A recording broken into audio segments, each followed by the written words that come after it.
My boyfriend won $20 million in the lottery and immediately broke up with me. Our social classes are different. You're too low for me.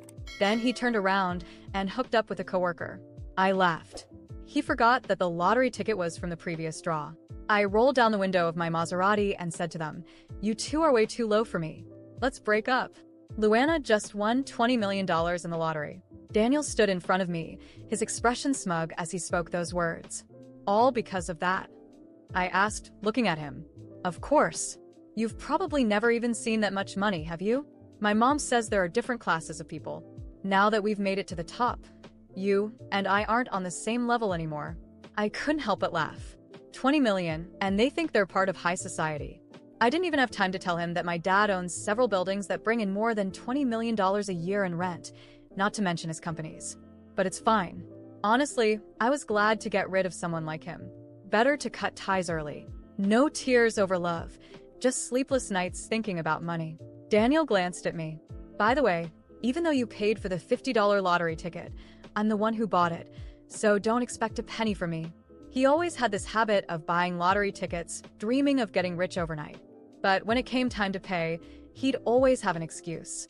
His phone was dead, or his payment didn't go through, because the bank really cares about a few bucks, right? My mom doesn't like you either, Daniel added. She thinks you're tacky. Remember the last time you met her? You gave her some cheap no-name gifts. You embarrassed us. You embarrassed yourself, I shot back.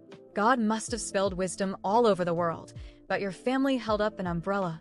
I still remember the first time I met his mom. I gave her a pure wool scarf designed by an Italian luxury designer worth 5 figures and a bottle of French haute couture perfume. Now it's apparently a cheap no-name gift to them, like a catfish splashing water and thinking it's seafood. Daniel continued, I won't argue with you, because I'm an elite. But since we're breaking up, let's settle things. Why don't you sell back the gifts I gave you? Typical Daniel. Even winning the lottery doesn't change his stinginess. No need. I still have all the stuff you gave me. I'll return every bit of it. Your $9.99 skincare set? I was too scared to use it in case it ruined my skin. That $19.99 shirt and tie set? I didn't want to wear it in case I broke out in hives. And that $10 box of bread? I was worried it'd make me sick, and not even the medical bills would cover it. The crowd around us burst into laughter. Daniel's face turned red as he snapped back. Don't just bring that up. What about all the money I gave you? Didn't I send you cash? You sure did, I nodded, pulling out my phone to check the records. Valentine's Day, $5.20. 4th of July, $6.60. Christmas, $8.80. You're so thoughtful, so generous. I laughed. Even my cousin in elementary school gives me more than that. I used to think he was so sweet and attentive that I didn't care about the little things. But now, looking back, I must have had water on the brain, enough to fill the entire Lake Michigan. Daniel puffed out his chest. That was the past. Things are different now. I've won $20 million. I can buy whatever I want, and you no longer deserve to be with me. I nodded. All right. In that case, why don't you return the gifts I gave you? Daniel laughed. The stuff you gave me? It's all knockoffs, isn't it? How much could it be worth? Daniel grew up poor. His dad passed away early, and he and his mom depended on each other to protect his fragile ego. I always cut the tags off the gifts I gave him, and they didn't have any flashy logos. That belt you're wearing? Gucci limited edition, $10,000. Those shoes, C brand, $15,000. That jacket, also C brand, $30,000. I listed them off one by one. Daniel's face fell. You think I'm an idiot? You couldn't afford the real thing. You must have just bought some knockoffs to fool me. Because he couldn't tell real from fake, I pulled out my phone. Here's the purchase history and receipts. If you don't believe me, go check with the store. And the scarf and perfume I gave your mom? They weren't any cheaper than the stuff I gave you, but I'll let that go. Just give me $100,000 for everything else I've gifted you. In reality, I'd spent over $200,000 on him over the years. But if I asked for that, his mom would probably make my life a nightmare. Daniel gritted his teeth. Who knows if what you gave me was real or fake? Let's call it $50,000. I'll give you $10,000 now, and the rest once I cash in the lottery. Fine by me, even though it's a drop in the bucket compared to my bank balance. Who says no to more money? After receiving the $10,000 in my account, I stood up and said to Daniel, "Thanks, Daniel. That's the first time you've been so generous. He looked pained, but still spat back. Good. Don't ever come looking for me again, loser. And don't ever try to contact me. I'm afraid your bad luck will mess up my fortune. I nodded vigorously, making sure he saw me agree. After Daniel left, I told my driver to bring my Bentley around from the garage. I'm done pretending. That night, Daniel posted on Instagram. There were 2 photos, one of a lottery ticket and another of him taking a selfie at the Maserati dealership. The caption read, "Just focus on working hard and loving yourself. Luck will follow you if you smile enough." I almost gagged on my dinner. As I was about to delete his number, something about that lottery ticket caught my attention. The numbers weren't fully visible, but the draw number was clear, 381. However, the winning numbers for draw 381 didn't match those on his ticket. I quickly checked the results online and realized Daniel had mistaken the previous draw's numbers as the winning ones. He must have watched a replay or checked the wrong draw, thinking he'd won $20 million. This was about to get interesting. I couldn't wait to see his face when he found out the truth. While taking a break at work, I overheard Bianca, the office gold digger, bragging to a coworker. "My boyfriend just moved into Ridgewood Heights." I froze. What a coincidence. My dad had bought me a place there too, though I rarely stayed. Since Daniel worked nearby, I had given him a key to use the place when he worked late. I told him it was rented. He moved in without a second thought, never questioning how the rent probably cost more than his monthly salary. I was already thinking about taking the keys back when Bianca added, "He calls me his lucky girl. Ever since we got together, he won $20 million. Everyone around her gasped in envy. "Wait, Ridgewood Heights? $20 million? Hesitantly, I asked, "Does your boyfriend happen to be named Daniel?" Bianca shot me a wary look. "You know him? Don't even think about stealing him just because he's rich. He's way out of your league." Of course, it was him. Daniel had been seeing Bianca while we were still together. Did he seriously think Bianca was high society material? If my dad knew about this, he'd die laughing. Bianca always flaunted fake designer bags, switching them up every day. To someone like Daniel, who couldn't even tell real from fake, she must have looked like a wealthy princess. A perfect match, really. 2 gold diggers finding each other. Best wishes. Please stay together forever. That evening, Bianca posted on Instagram a photo of her and Daniel with the caption, "No more waiting. The one I've been waiting for is here." 5 minutes later, Daniel posted their picture too, with the cringeworthy caption, "Us." Later, the manager of my favorite luxury store texted me, letting me know they'd just received new stock and invited me to check it out. Since I had nothing better to do, I decided to swing by. As soon as I walked in, there they were, Daniel and Bianca. The only sales associate in the store glanced at me and completely ignored me, continuing to serve them with a big smile. Bianca was decked out in a logo-plastered outfit, though it was last season's collection. Meanwhile, I was wearing a simple t-shirt and carrying a canvas bag. No wonder the saleswoman thought I wasn't worth her time. Bianca noticed me too. "What kind of people are they letting into this store?" she sneered. Daniel added, "What are you doing here, Luana? You can't afford anything in this store." I smiled. "Oh, did your family open this store?" I didn't realize I needed permission to look around.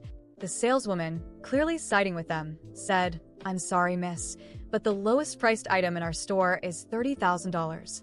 If you can't afford it, you really shouldn't waste your time." I couldn't help but laugh. Inside, she had no idea who she was backing. After showing Bianca several bags, I overheard her tell Daniel, "Baby, I want this one, and the second one in that row too." The sales associate beamed. "You have such great taste, miss. These are our best sellers. You've got an excellent eye." Bianca, pleased, slung one of the bags over her shoulder and admired herself in the mirror. Then she noticed me. "Luana, aren't you embarrassed carrying that cheap canvas bag? Don't you have a job?" I replied calmly, "I'm carrying a canvas bag because I'm planning to go grocery shopping later. Gotta think green, save the planet." "What's wrong with that? Does your family live by the sea or something? Why are you so concerned?" Frustrated, Bianca turned back to Daniel. "I want this one, that one, and the other one. I want them all." Trying to sound generous, Daniel said, "Buy them, baby." The saleswoman's eyes sparkled with glee. I picked up a black handbag to take a closer look, but the saleswoman stormed over. "I'm sorry, miss, but this is our latest model. It costs $150,000 and is only available to our VVIP clients. Please don't touch it. You might get it dirty." Bianca laughed. Luana, don't get your filthy hands on that bag. You couldn't afford it even if you sold yourself. I was about to fire back when a sharp voice came from the entrance. Who said Luana can't afford it? The saleswoman panicked. Manager, you're back. Amanda, the store manager, walked in and immediately apologized to me. I'm so sorry, Luana. I went to grab your coffee. This new employee didn't know any better. She turned to the saleswoman and added, Luana is one of our VVIP clients. She gets first pick of all new stock. Only after she passes on something can we offer it to other customers. The saleswoman's face turned pale as she hurriedly apologized. Daniel's face turned red. You must be mistaken. Luana is just a regular office worker. How could she be one of your VIPs? Don't let her fool you. Amanda glared at Daniel and Bianca. The threshold for being a VVIP at the store is spending over $1 million annually. She turned back to me. I'm sorry, but I'll have to ask these two to leave. We're closing the store for you. I was still processing the scene at the store when the door closed behind Daniel and Bianca.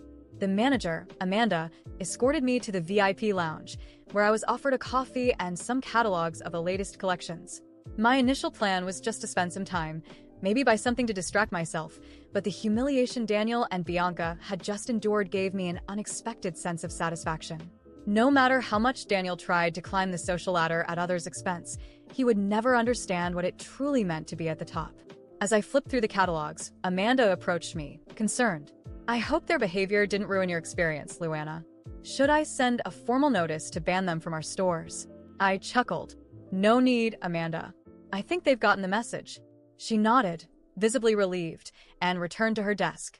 But inside, the idea of letting this go didn't sit well with me. Daniel wasn't just ungrateful. He had crossed boundaries I didn't even know existed. Bianca, on the other hand, was just an extension of him, someone as deluded as he was. If they were willing to dig their own grave, I might as well hand them the shovel. The next day, I went to the Ridgewood Heights apartment that Daniel believed was rented. He had decorated the space with cheap furniture, clearly trying to impress Bianca with a touch of luxury. It was laughable to me. Using the spare key he never knew existed, I let myself in.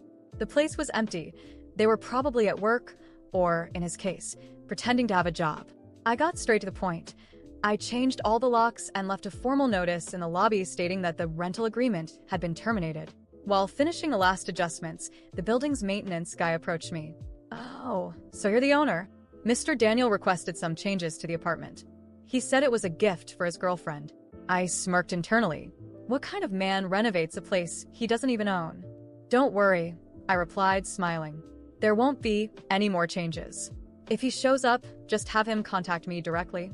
The maintenance guy looked confused but nodded. That same day, I posted a picture on social media, a panoramic view of the apartment with the caption, "Nothing like coming back home after a long trip. Missed my little place." It didn't take long for people to notice. Bianca was the first to comment. Weird, I thought this was my boyfriend's apartment. I ignored the comment, but inside, I felt a wave of satisfaction. That evening, Daniel sent me an angry text. Luana, what are you doing? Why did you change the locks? This isn't fair. I replied calmly, Daniel, the agreement was temporary, remember? I decided to end it. You have a new life now. You don't need this place anymore. He tried to push back. But Bianca is already planning to move in here. You can't do this to us. I laughed, but kept my response formal. Oh, I absolutely can. By the way, I suggest you find another place quickly. Ridgewood Heights isn't for everyone, you know?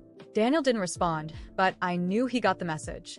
Still, I knew he wouldn't give up easily, so I decided to prepare for the next steps. I called my lawyer and asked him to review any paperwork that could link Daniel or Bianca to the apartment. Everything was in my name, but I wanted to ensure there were no loopholes for them.